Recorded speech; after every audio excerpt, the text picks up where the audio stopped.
Vamos então começar o capítulo 4, Sistemas. Nós estamos na questão 36. Vamos então começar o capítulo 4, Sistemas.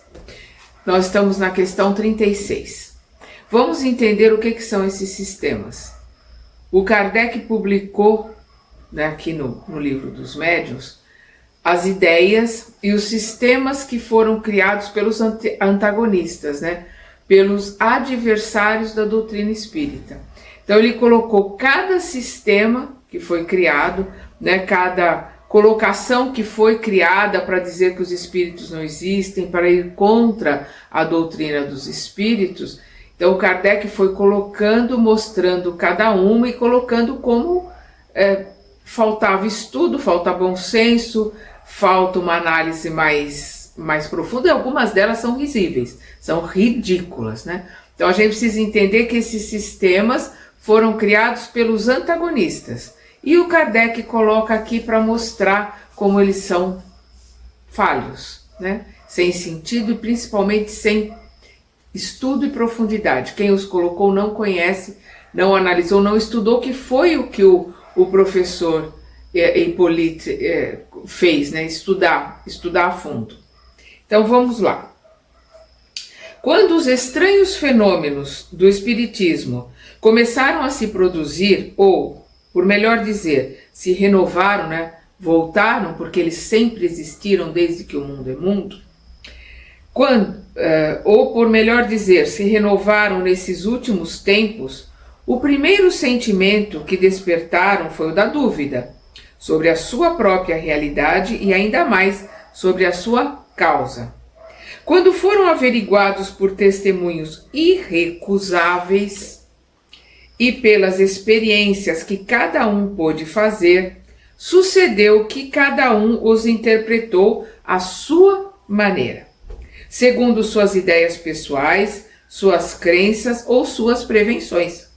Daí, vários sistemas que uma observação mais atenta viria a reduzir ao seu justo valor, que é isso que ele vai fazer aqui, um olhar mais atento, para essas colocações que foram com ideias preconcebidas, com crenças, com prevenções, Então vamos lá. Os adversários do espiritismo, encarnados e desencarnados, acreditaram encontrar um argumento nessa divergência de opiniões, dizendo que os próprios espíritas não estavam de acordo entre si.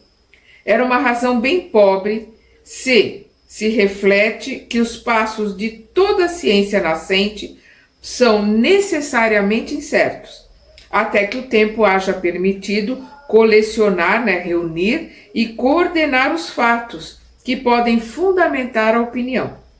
À medida que os fatos se completam e são melhor observados, as ideias prematuras se apagam e a unidade se estabelece, pelo menos sobre os pontos fundamentais, se não em todos os detalhes.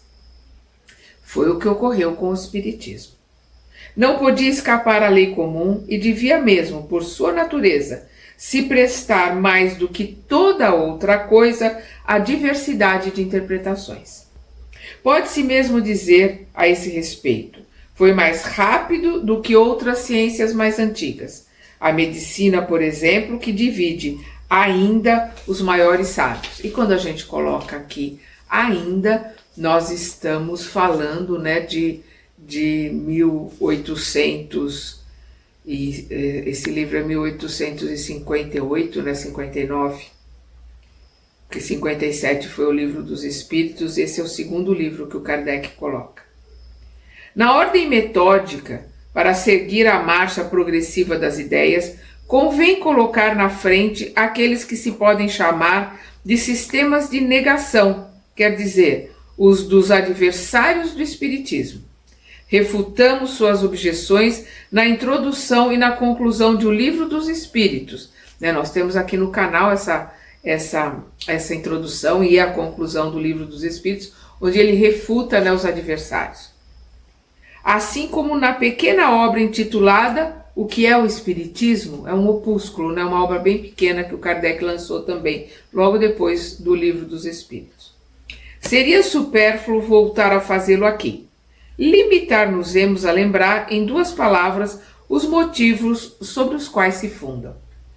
Os fenômenos espíritas são de duas espécies, os efeitos físicos e os efeitos inteligentes. Não admitindo a existência dos espíritos pela razão que não admitem nada fora da matéria, concebe-se que neguem os efeitos inteligentes. Os efeitos físicos, né? A mesa girar, a cadeira levantar. E os efeitos inteligentes, se fazer uma pergunta, né? Naquela época com sim ou com não, a mesa batia 1 para sim, 2 para não, né? E depois começar a fazer perguntas e para cada batida ou para cada giro, conforme foi combinado, ia se colocando uma letra do alfabeto. Depois foram as pranchetas, né, que iam caminhando para as letras, formando uma palavra, e assim a coisa caminhou no começo, isso foi necessário para que se chamasse a atenção, para que se pudesse estudar e analisar e entender e podermos ter o que nós temos hoje, a doutrina que os espíritos trouxeram e Kardec só reuniu, né?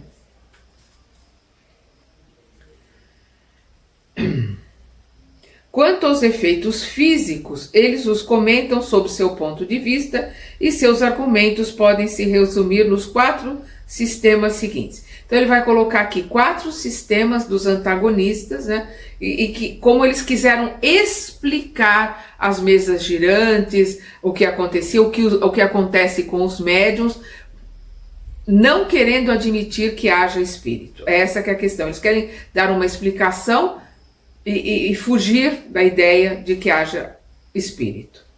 Então vamos lá. Primeiro sistema do charlatanismo. Entre os antagonistas, muitos atribuem esses efeitos à fraude, pela razão de que alguns puderam ser imitados. Essa suposição transformaria todos os espíritas em ingênuos e todos os médiuns em fazedores de ingênuos, sem considerar a posição, o caráter, o saber e a honorabilidade das pessoas. Se merecesse uma resposta, ele está sendo bem claro aqui, se merecesse uma resposta, como quem está dizendo, não merece resposta, mas é o que ele está pondo aqui. Se merecesse uma resposta, diríamos que certos fenômenos da física são também imitados pelos predigitadores e que isso nada prova contra a verdadeira ciência. Aliás, há pessoas cujo caráter afasta toda suspeita de fraude e é preciso desconhecer as regras de civilidade e de urbanidade para ousar-lhes dizer na face que são cúmplices de charlatanismo.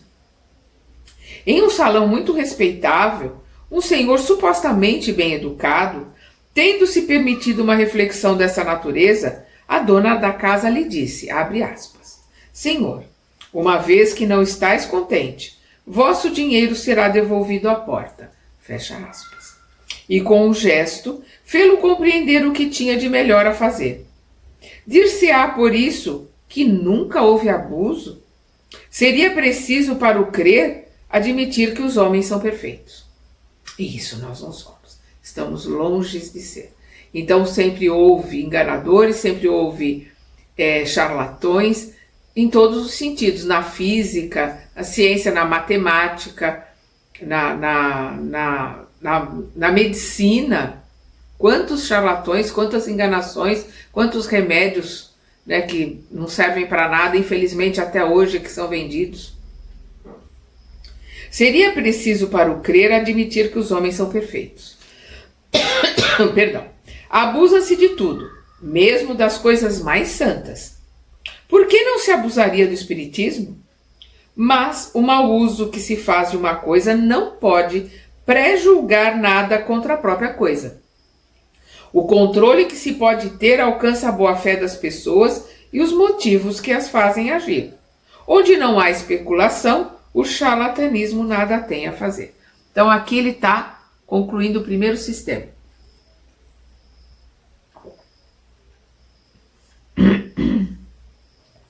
Aí aqui o sistema da loucura. Lembrando sempre que são colocados pelos adversários, né? Alguns, por condescendência, admitem afastar a suspeita de fraude e pretendem que aqueles que não fazem ingênuos são ingênuos eles mesmos, o que quer dizer que são imbecis. Quando os incrédulos nisso colocam menos formalidade, dizem muito simplesmente que se está louco. E sempre, né, os espíritas foram considerados, e até hoje, né, por algumas pessoas, como loucos, atribuindo-se assim, sem cerimônia, o privilégio do bom senso. Esse é o grande argumento daqueles que não têm uma boa razão a opor. De resto, esse modo de ataque se tornou ridículo por ser banal e não merece que se perca tempo em refutá-lo. Né? O Kardec está colocando aqui para o bom senso, não vale a pena perder tempo para as pessoas que colocam, que são loucos, né? os que acreditam em espíritos. Os espíritas, aliás, pouco se importam com isso. Tomam bravamente seu partido e se consolam, pensando que tem por companheiros de infortúnio muitas pessoas cujo mérito não poderia ser contestado.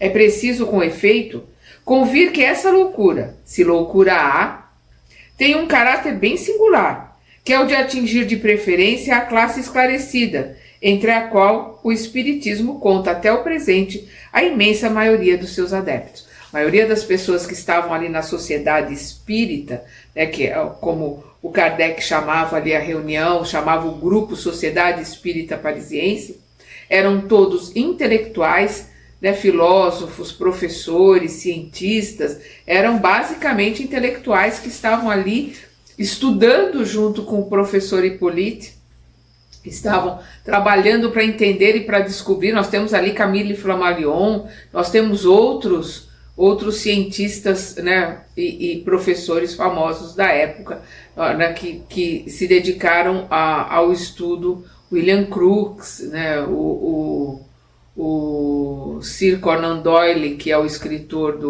do Sherlock Holmes, e outros. Se entre eles encontram-se algumas excentricidades, não provam mais contra a doutrina do que os loucos religiosos não provam contra a religião. Os melomaníacos contra a música, os maníacos matemáticos contra as matemáticas. Todas as ideias encontram fanáticos exagerados, e seria preciso ser dotado de um juízo bem obtuso para confundir a exageração de uma coisa com a própria coisa. Remetemos para mais amplas explicações a respeito da nossa brochura, né, de um pequeno livro, um opúsculo, que é o Espiritismo, e o Livro dos Espíritos, no item 15 da introdução. Então nós temos aqui no canal, quem quiser dar uma olhada lá no item 15 da introdução do Livro dos Espíritos, que ele está refutando essas ideias aqui da questão da loucura, né? Aí depois ele coloca aqui, sistema de alucinação, lembrando que são sempre ideias dos adversários, né? Dos antagonistas. Uma outra opinião menos ofensiva, na qual há uma pequena coloração científica, consiste em colocar os fenômenos, né, os fenômenos espíritas, à conta de ilusão dos sentidos. Assim, o observador estaria de muito boa fé, somente quereria ver o que não vê, que não tem o menor bom senso, né? Não tem a menor lógica. Quando vê uma mesa se elevar e se manter no espaço sem ponto de apoio, a mesa não teria se mexido do lugar. Ele a vê no ar por uma espécie de miragem, ou um efeito de refração, como se faz ver um astro ou um objeto na água fora da sua posição real. Isso seria possível a rigor, mas aqueles que tiveram testemunho desse fenômeno puderam constatar o isolamento passando sob a mesa suspensa, né? Aqueles que passaram por baixo da mesa que se elevou, o que parece difícil se ela não estiver desprendida, né? Elevada do sol. Por outro lado, ocorreu muitas vezes que a mesa se quebrou em caindo. Disse-á também que nisso não há senão um efeito de ótica. Eles levantavam as mesas e às vezes deixavam cair, e as mesas quebravam, que era uma forma de provar, né, que não tinha nada ali levantando, de que não tinha nenhum subterfúgio, de provar que não era uma ilusão. A mesa está ali quebrada para mostrar que não era uma ilusão daqueles que estavam ali. Uma causa fisiológica bem conhecida pode, sem dúvida, fazer-se crer ver girar uma coisa que não se move, ou se crer girar a si mesma quando está imóvel. Mas quando várias pessoas ao redor de uma mesa são arrastadas por um movimento tão rápido que têm dificuldade em segui-la, e algumas por vezes lançadas por terra, dir-se-á que todas estão tomadas de vertigem, como um bêbado que crê ver passar sua casa diante de si? Não tem, é uma colocação que não tem sentido. O Kardec vai derrubando uma a uma. Próxima. Sistema do músculo estalante. Essa é risível, né? Essa é risível. Eles colocarem que é, né, o músculo, né, que tem aqui na tíbia, né, na perna, que é um dos músculos que ajuda na movimentação do pé, que é eles que estalam, né? Então as pessoas que estão ali em volta da mesa tem a pessoa que consegue estalar o músculo e fazer as batidas, os raps, né? Ou as coisas que acontecem ali. Essa é risível mesmo, é difícil de aceitar, e foi um médico que colocou. Vamos lá. Sistema do músculo estalante. Se assim é para a visão, não poderia ser de outra forma quanto à audição. E quando as pancadas são ouvidas por toda uma assembleia, não se pode razoavelmente atribuí-las a uma ilusão. Descartamos evidentemente toda ideia de fraude e supomos que uma observação atenta constatou que elas não são devidas a nenhuma causa fortuita ou material, porque Kardec fazia experiências, trazia as pessoas, prendia aqueles que eram médiuns, ficavam amarrados para que eles não tivessem como mexer em alguma coisa. Ele, como cientista, ele procurou ver as coisas, né, da melhor forma possível, para que não houvesse fraude, para que fosse uma experiência científica dentro de todas as experiências que ele fez, e que foram milhares. É verdade que um sábio médico, ele bota aqui, né, ele está sendo bem irônico, né? Ele coloca: é verdade que um sábio médico lhe deu uma explicação, segundo ele, né, segundo o sábio médico, peremptória, ou seja, categórica. E ele coloca aqui na nota: Sr. Jobert de Lamballe. Para ser justo, é necessário dizer que essa descoberta é devida ao Sr. Schiff. O Sr. Jobert desenvolveu-lhe as consequências diante da Academia dos Médicos para dar o golpe de misericórdia nos espíritos batedores. Encontrar-se-ão todos os detalhes na Revista Espírita do mês de junho de 1869, onde ele conta toda essa história, né, do médico que coloca que é o músculo, a pessoa consegue fazer o músculo estalar. Então vamos lá. Abre aspas, né, palavras do médico, que achou que a explicação dele foi categórica. Abre aspas. A causa está, disse ele, nas contrações voluntárias ou involuntárias do tendão do músculo curto perôneo. Fecha aspas. A esse respeito, entra nos detalhes anatômicos os mais completos, para demonstrar por qual mecanismo esse tendão pode produzir esses ruídos, imitar as pancadas do tambor e mesmo executar áreas ritmadas, donde ele conclui que aqueles que creem ouvir pancadas em uma mesa são vítimas de uma mistificação ou de uma ilusão. O fato não é novo em si mesmo. Infelizmente, para o autor dessa pretensa descoberta, sua teoria não explica todos os casos. Dizemos primeiro que aqueles que gozam de singular faculdade de fazer estalar à vontade seu músculo curto perôneo ou qualquer outro e de tocar áreas por esse meio são pessoas excepcionais. E aqui o Kardec está sendo irônico, né? É uma gozação do Kardec, porque né, ele está colocando aqui, né? Se eles conseguirem fazer isso, é uma coisa excepcional, mereceria até um estudo, né? Porque realmente seria fantástico. Ao passo que a de fazer bater as mesas é muito comum, e que aqueles que a possuem não desfrutam todos da primeira. Quer dizer, aqueles que possuem a capacidade de fazer bater a mesa, né, não possuem a primeira, que é essa excepcional de fazer o curto perônio, né, esse músculo da perna para tocar uma área. Realmente chega à beira do ridículo, né? Em segundo lugar, o sábio doutor esqueceu de explicar de que forma o estalido muscular de uma pessoa imóvel isolada da mesa pode, nela, produzir vibrações sensíveis ao toque.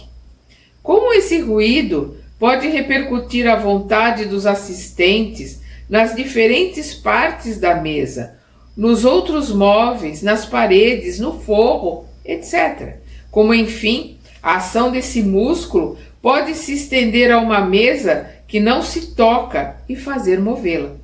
Essa explicação de resto, se fosse uma, não infirmaria senão os fenômenos das pancadas, não podendo se referir a todos os outros modos de comunicação. Concluímos que ele julgou sem ter visto ou sem ter visto tudo, e bem visto. É sempre lamentável que homens de ciência se apressem em dar sobre o que não conhecem explicações que os fatos podem desmentir. Seu próprio saber os deveria tornar tanto mais circunspectos em seus julgamentos, quanto mais recuam para eles os limites do desconhecido. Então, quanto mais saber tem, quanto mais conhecimento tem, esclarecimento tem, teria que ter um outro critério, um outro cuidado, porque não tem como se colocar do jeito, né, que colocaram ali a questão do músculo, né? Um outro sistema, o sistema das causas físicas. Aqui saímos do sistema da negação absoluta, né? Os antagonistas aqui saem da negação absoluta e vão montando uma outra teoria para negar a existência dos espíritos.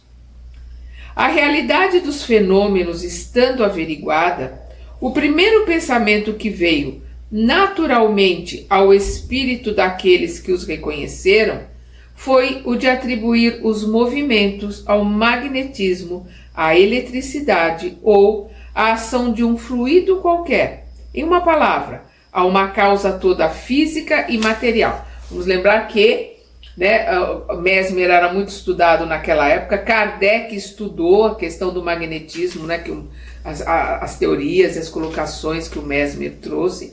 Então ele está colocando aqui que esta teoria vai dentro da questão material, colocando como magnetismo. Essa opinião não teria nada de racional e teria prevalecido se o fenômeno tivesse se limitado aos efeitos puramente mecânicos. Ou seja, se fosse só a mesa levantar ou a mesa bater, se fosse só mecânico, se poderia até colocar uma forma de energia, um magnetismo. Mas no momento que tem o efeito inteligente, ou seja, quando tem resposta às perguntas, tem resposta às perguntas que não são nem feitas, elas são só pensadas. Nós vamos ver nas experiências do Kardec que tinha respostas, pessoas respondendo pergunta em línguas que não conheciam. Então Kardec, por exemplo, Kardec era um poliglota, falava vários idiomas. Então sabia que aquela determinada pessoa não conhecia o alemão, ele perguntava em alemão e recebia a resposta. E o mais interessante, as pessoas analfabetas, que aí eram médiuns psicógrafos mecânicos, né, como as meninas, duas meninas que psicografavam junto ao Kardec, que estavam no ensino primário, eram meninas. Então, por serem mecânicas, escreviam com as duas mãos. Então, nesse caso do analfabeto, ele é uma pessoa que não usava a mão nunca para escrever. Então, o espírito ali usa a mão dele exatamente como, né, coloca ali, como a gente vai ver é como se fosse uma luva que é colocada. O espírito coloca a mão dele dentro dessa luva e usa a mão do médium para escrever, por isso que se chama escrita mecânica. O médium não sabe ler, às vezes pode ser até numa outra língua, o médium não sabe ler aquela língua, não sabe escrever, ou até pessoas analfabetas que faziam psicografias científicas ali para o professor que vai, né? Então, vamos lá. Essa opinião não teria nada de racional e teria prevalecido se o fenômeno tivesse se limitado aos efeitos puramente mecânicos. Uma circunstância parecia mesmo a corroborar. Era, em certos casos, o aumento da força em razão do número de pessoas. Cada uma delas, assim, poderia ser considerada como um dos elementos de uma pilha elétrica humana. Então, experiências feitas que, quanto maior era o grupo de pessoas que estavam ali, maior era a força que os espíritos tinham para levantar a mesa ou para fazer algumas coisas. Depois, as experiências do Kardec, ele foi começando a perceber que eram algumas pessoas do grupo que faziam diferença. Que é aí que ele vai entender e ver os médiuns de efeito físico, né, que é a doação do ectoplasma. Porque aqui ele via em determinados grupos, quando uma determinada pessoa faltava, não acontecia nada. Quando aquela pessoa vinha, os fenômenos aconteciam. Então ele foi vendo que era a doação daquela pessoa. Então era um médium de efeito físico que estava ali presente, ele estava doando ectoplasma. Então as experiências do Kardec foram dando todas as explicações, as perguntas que ele fazia aos espíritos, as respostas que ele obtinha, mas principalmente as suas experiências. O que caracteriza uma teoria verdadeira, já o dissemos, é poder explicar tudo. Mas se um só fato a vem contradizer, é que ela é falsa, incompleta ou muito absoluta. Ora, foi o que não tardou a ocorrer aqui. Esses movimentos e esses golpes deram sinais inteligentes, obedecendo à vontade e respondendo ao pensamento. Deviam ter, pois, uma causa inteligente. Desde que o efeito cessou de ser puramente físico, a causa por isso mesmo deveria ter uma outra fonte. Também o sistema da ação exclusiva, e o Kardec aqui, né, sublinha a palavra exclusiva. Então, também o sistema da ação exclusiva de um agente material foi abandonado, e não se o encontra senão entre aqueles que julgam a priori, né, ser tem visto, quer dizer, tecem o julgamento antes de ver, antes de analisar, já tem um julgamento pré-estabelecido e aconteça o que acontecer, não vão mudar o seu julgamento. O ponto capital, portanto, está em constatar a ação inteligente, na qual pode-se convencer quem quiser se dar ao trabalho de observar, né? Na qual se pode convencer quem quiser se dar ao trabalho de observar. É uma questão de observação, de estudo, de análise. Aquele que quiser se dar o trabalho, como o professor Hippolyte Léon Denis Arquivaio, né, o nosso querido Allan Kardec, se deu ao trabalho com milhares de experiências, com milhares de cartas, para vários médiuns, em vários países, em vários idiomas, para pegar todas as respostas, juntar, montar o livro dos espíritos, montar aqui o livro dos médiuns, com perguntas e respostas, com as conclusões das experiências, inúmeras experiências que ele realizou. Se o pensamento, vamos agora para um outro sistema, né? Sistema do reflexo. A ação inteligente, uma vez reconhecida, restava saber qual era a fonte dessa inteligência. Pensou-se que poderia ser a do médium ou dos assistentes, que se refletiam como a luz ou os raios sonoros. Isso era possível. Só a experiência poderia dizer sua última palavra. Então, o que eles diziam? Que era a mente, o médium, o que o médium fazia? Ele conseguia entrar na mente de todo mundo, ele conseguia influenciar ali na mente de todo mundo, né? E conseguia refletir o que as pessoas estavam pensando. É isso que essa ideia coloca aqui.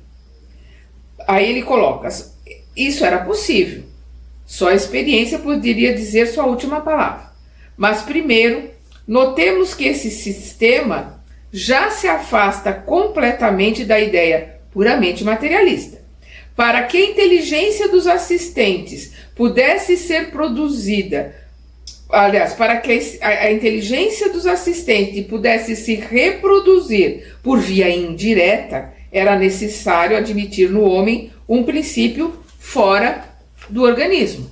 Então tinha que ter alguma coisa fora do cérebro para poder ter esses reflexos. Se o pensamento manifestado tivesse sido sempre o dos assistentes, a teoria da reflexão teria sido confirmada. Quer dizer, se sempre, sabe, a ideia de cada um e as respostas às perguntas fosse dentro da ideia de cada um, essa teoria teria se confirmado. Mas nós vamos ver, né, nas experiências do Kardec, que as respostas iam contra a ideia, às vezes, dos que estavam ali.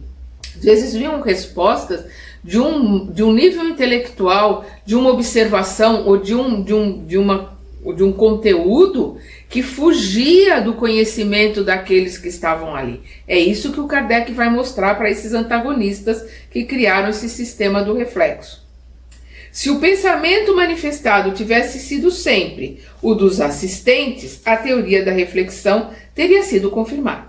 Ora, o fenômeno, mesmo reduzido a esta proporção, não era dos mais alto interesse? Não é uma coisa interessante para se estudar, para se analisar? É isso que o Kardec está perguntando. O pensamento repercutindo em um corpo inerte, né, na mesa, e se traduzindo pelo movimento e pelo ruído, não era uma coisa bem notável? Quer dizer, o pensamento de todos, que o médium conseguia fazer uma reflexão para a mesa colocar o pensamento, a mesa colocar a ideia ali, né? Uma coisa fantástica que teria que ter sido estudada. Não havia aí o que excitar a curiosidade dos sábios? Por que, pois, desdenharam-no eles que se cansam à procura de uma fibra nervosa? Por que não levaram a cabo? Por que desdenharam? Por que não se interessaram, né? Só a experiência, dissemos, podia negar ou dar razão a essa teoria. E a experiência a negou, porque demonstra a cada instante e por fatos os mais positivos que o pensamento manifestado pode ser não somente estranho a dos assistentes, mas frequentemente lhe é inteiramente contrário. Essa que é a questão. Frequentemente lhe é inteiramente contrário, que vem contraditar todas as ideias preconcebidas, frustrar todas as previsões. Com efeito, quando penso branco e me responde preto, é-me difícil crer que a resposta venha de mim.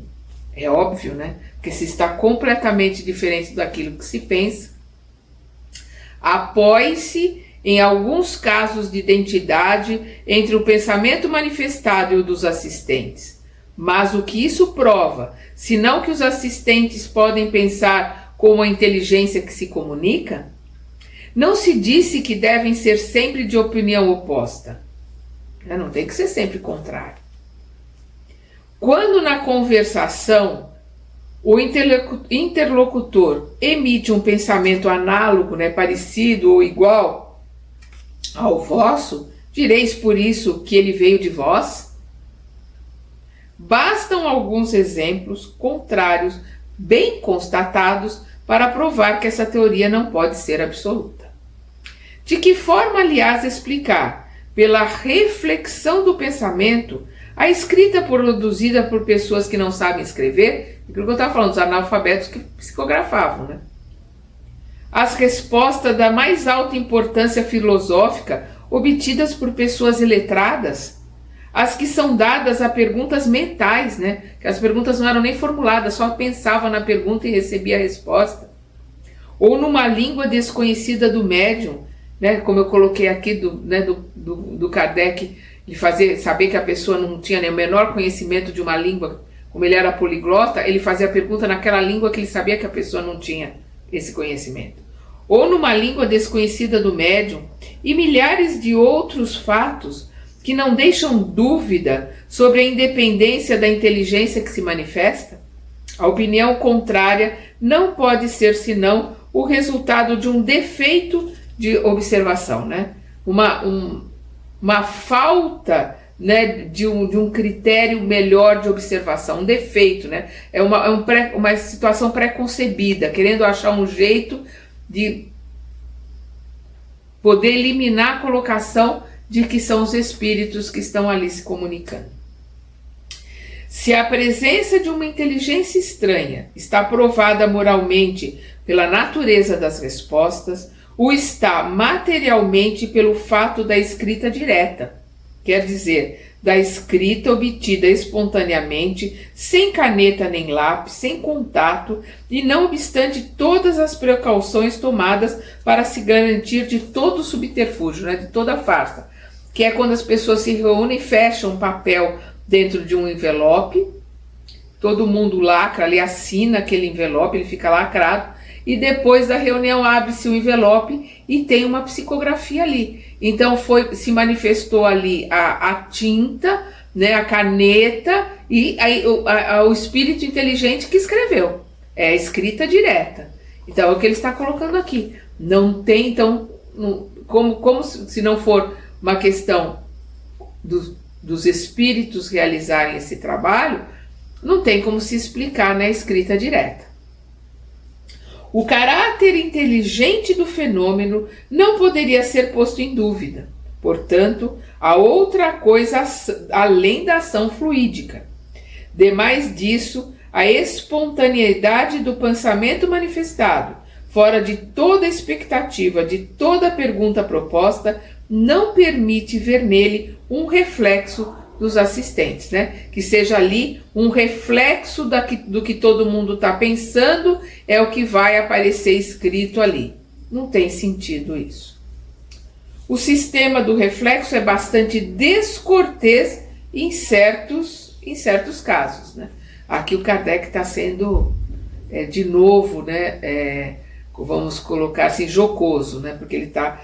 O sistema do reflexo é bastante descortês em certos casos. Quando em uma reunião de pessoas honestas sobrevém inopinadamente uma dessas comunicações revoltantes de grosseria, isso seria fazer um muito mau juízo dos assistentes, pretendendo que ela provém de um deles, e é provável que cada um se apressaria em repudiá-la.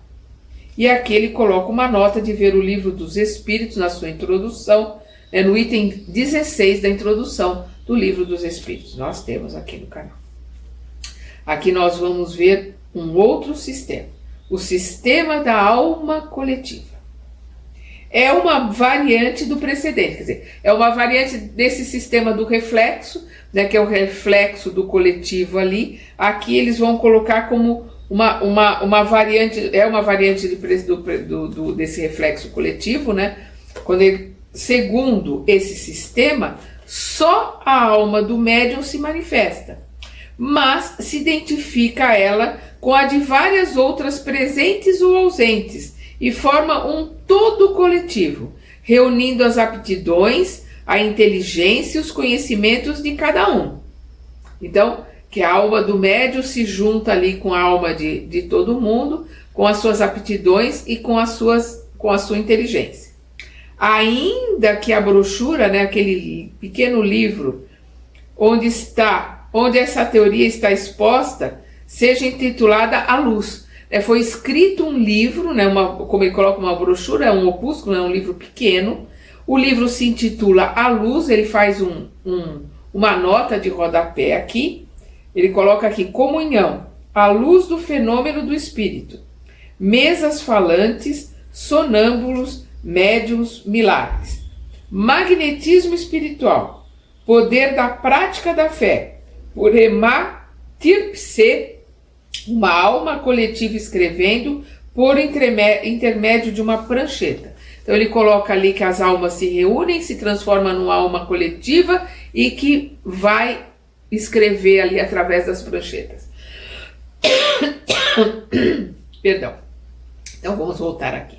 Ainda que a brochura onde essa teoria está exposta seja intitulada A Luz, ela, né, esse livrinho, essa brochura, nos pareceu de um estilo muito obscuro, confessamos tê-la compreendido pouco, e dela não falamos senão de memória. Então Kardec está dizendo aqui que leu e que pouco compreendeu, né, a questão do pseudo-sábio, né? Então se colocou muita coisa ali que não diz nada, o Kardec, com o seu conhecimento, coloca que pouco compreendeu daquilo que está escrito nesse livro. É, aliás, como muitas outras, uma opinião pessoal que fez poucos prosélitos. Então, uma opinião pessoal que fez poucos adeptos, pouca gente aderiu a esse tipo de ideia. O nome de Emater Pse é o que toma o autor para designar o ser coletivo que representa. Toma por epígrafe, perdão, não há nada de oculto que não deva ser conhecido. Esta proposição é evidentemente falsa, porque tem uma série de coisas ocultas e que ainda não são conhecidas, e muitas que nós ainda não temos nem condições, né, para tentar para conhecer. Então, ele coloca aqui, né, a ideia, o mote do livro é: não há nada de oculto que não deva ser conhecido. E o Kardec coloca em negrito, né, em itálico aqui. Esta proposição é evidentemente falsa, porque há uma multidão de coisas que o homem não pode e não deve saber. Bem presunçoso seria aquele que pretendesse penetrar todos os segredos de Deus. E aqui nós vamos para mais um sistema, né, que nós vamos ver e vamos dar uma parada aqui nesse. Sistema sonambúlico. Este fez mais partidários e conta mesmo ainda com alguns deles. Como o precedente, né, este aqui do sistema de alma coletiva, né, como o precedente admite que todas as comunicações inteligentes têm sua origem na alma ou espírito do médium. Mas, para explicar sua aptidão para tratar de assuntos fora dos seus conhecimentos, em lugar de supor nele uma alma múltipla, né, como aquela das almas coletivas, atribui essa aptidão a uma superexcitação momentânea das faculdades mentais, a uma espécie de estado sonambúlico ou estático que exalta e desenvolve sua inteligência. Não se pode negar em certos casos a influência dessa causa, né, que é o transe, né, esse estado sonambúlico, que o transe é esse estado ali muito parecido quase com o estado do sono, né? O médium inconsciente, que o Kardec chama de mediunidade sonambúlica, ele apaga como se ele estivesse dormindo, né? O médium consciente, ele mantém ali, né, um estado meio lá, meio cá, que é o transe, mas ele tem consciência de tudo que tá acontecendo. Então ele coloca aqui: não se pode negar em certos casos a influência dessa causa, mas basta ter visto operar a maioria dos médiuns para se convencer de que ela não pode resolver todos os fatos e que forma a exceção e não a regra. Esse estado inconsciente, né, esse estado ali de transe pode explicar uma série de coisas, mas ele é exceção, ele não é a regra. Poder-se-ia crer que assim ocorre se o médium tivesse sempre o ar de um inspirado ou de um estático, aparência, aliás, que poderia perfeitamente simular, fingir, né, se quisesse representar uma comédia, uma peça, né, um teatro. Mas como crer na inspiração quando o médium escreve como uma máquina, sem ter a menor consciência daquilo que obtém, sem a menor emoção, sem se ocupar do que faz, olhando para a outra parte, rindo e conversando de diferentes coisas, Por quê? Porque essas experiências do Kardec, ele via pessoas, né, que escrevia com as duas mãos. Né? Numa mão estava escrevendo um assunto, na outra mão estava escrevendo outro assunto. A gente vai ver ali os relatos do Peixotinho, foi um grande médium lá em Minas Gerais, e que ele tinha várias mediunidades, inclusive de efeito físico. Mas ele era um psicógrafo mecânico, ele escrevia um assunto com uma mão, outro assunto com outra mão e dava psicofonia ainda. E ainda um terceiro espírito falava através dele. Então as sessões mediúnicas com Peixotinho eram assim, fantásticas nesse ponto, porque ele estava conversando com um espírito que ele estava dando a psicofonia, né? O espírito estava ali conversando, falando de um determinado assunto. Quando a coisa terminava, ele tinha uma psicografia ali de ciência na mão direita, uma psicografia de filosofia ou de qualquer outra coisa ali na mão esquerda, além da psicofonia, além do médium que falou através da voz, através da palavra do Peixotinho. Então é o que ele está colocando aqui. Quando o médium não tem, né, não sabe, não se ocupa, não conhece aquilo que é, né, e às vezes está falando de outra coisa, está olhando para outra coisa, está conversando com outras pessoas e as duas mãos ali escrevendo. Concebe-se a superexcitação das ideias, mas não se compreende como possa fazer escrever aquele que não sabe escrever. Pode até ter essa questão da superexcitação da ideia, mas como é que o analfabeto escreve? Como é que alguém que não conhece determinadas línguas escreve fluentemente numa língua que não conhece? Então o que ele está dizendo aqui, concebe-se a superexcitação das ideias, mas não se compreende como possa fazer escrever aquele que não sabe escrever. E ainda mais, quando as comunicações são transmitidas por pancadas, ou com a ajuda de uma prancheta ou de uma cesta. Porque ali tem, além da questão mecânica, né, tem a questão da inteligência que está ali respondendo as perguntas. Veremos na continuação desta obra a parte que é preciso conceber a influência das ideias do médium, né? Nós vamos aqui mais para frente, a gente vê quando o Kardec vai falar sobre a influência das ideias do médium na psicofonia ou na psicografia, que a gente chama de animismo. Né, o Kardec não usa esse termo, né, ele coloca sempre como ideias do médium, colocações do médium. E depois hoje em dia se criou o termo, né, anímico é do corpo, animismo porque são coisas do corpo. Às vezes não é misticismo e não é mistificação, porque o médium está ali tendo a certeza, quando a gente fala de animismo, o médium está ali tendo a certeza que é o espírito que está se comunicando. Na realidade, é ele mesmo numa vida passada. Como ele não tem consciência disso, ele vê aquele espírito, ele vê aquela pessoa, ele vê com aquelas roupas, com as coisas de época. Às vezes ele é um homem, ali é uma mulher, às vezes ao contrário.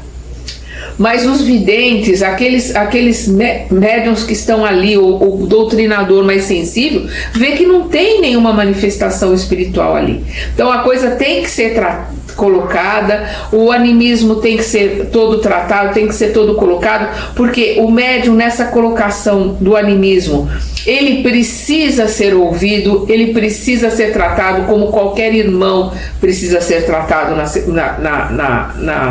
na sessão mediúnica, como se trata com qualquer outro espírito. Por quê? Porque a hora que esse médium tiver resolvido esses problemas que ele traz, que são deles, mas são de vidas passadas, e ele traz, achando que é um outro espírito, a hora que tudo isso tiver resolvido, ele vai poder desenvolver a mediunidade dele, vai poder trabalhar. Aí sim, depois que ele estiver trabalhando, depois que ele tiver entendido tudo, por isso que a pessoa, para participar de uma sessão mediúnica, tem que estudar, né, o livro dos espíritos, o livro dos médiuns, o Evangelho segundo o Espiritismo, o Céu, o Inferno e a Gênesis. Tem que estudar os livros do Kardec, porque senão ela não entende o que está acontecendo.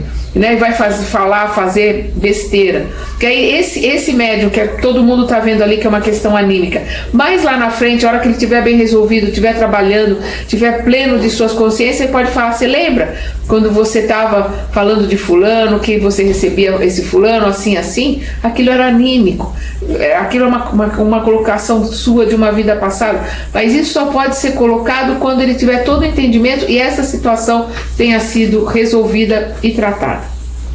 Então é o que ele coloca aqui. Veremos na continuação desta obra, mais para frente aqui no livro, a parte que é preciso conceber a influência das ideias do médium, mas os fatos nos quais a inteligência estranha se revela, por sinais incontestáveis, são tão numerosos e evidentes que não podem deixar dúvida a seu respeito, né? Deixar dúvida a respeito de serem interferência, né? de serem algo que não é ali daquele médium. O erro da maioria dos sistemas nascidos na origem do espiritismo foi o de ter tirado conclusões gerais de alguns fatos isolados. Então, são determinados fatos isolados. Então, por um determinado fato, as pessoas na época colocavam todo um sistema para dizer: tá vendo? Isto aqui não passa de um embuste, não passa de uma mistificação, não passa de um magnetismo ou qualquer outra coisa assim. Nós vamos ver que o professor Hippolyte se dedicou a um estudo profundo, científico, para poder trazer os livros que nós temos, a doutrina que nós temos. E no nosso próximo estudo, nós paramos aqui na questão 45, no próximo estudo nós vamos continuar na questão 46, outro sistema, né, que os antagonistas, né, que os opositores do espiritismo trouxeram na época do Kardec. E ele publica aqui para item por item ir provando que é ridículo, que não tem cabimento. Algumas têm até alguns pontos que precisavam ser mais estudados e mais aprimorados, outras são tão ridículas que são risíveis. Então, no nosso próximo estudo, nós veremos a partir da questão 46. Até lá!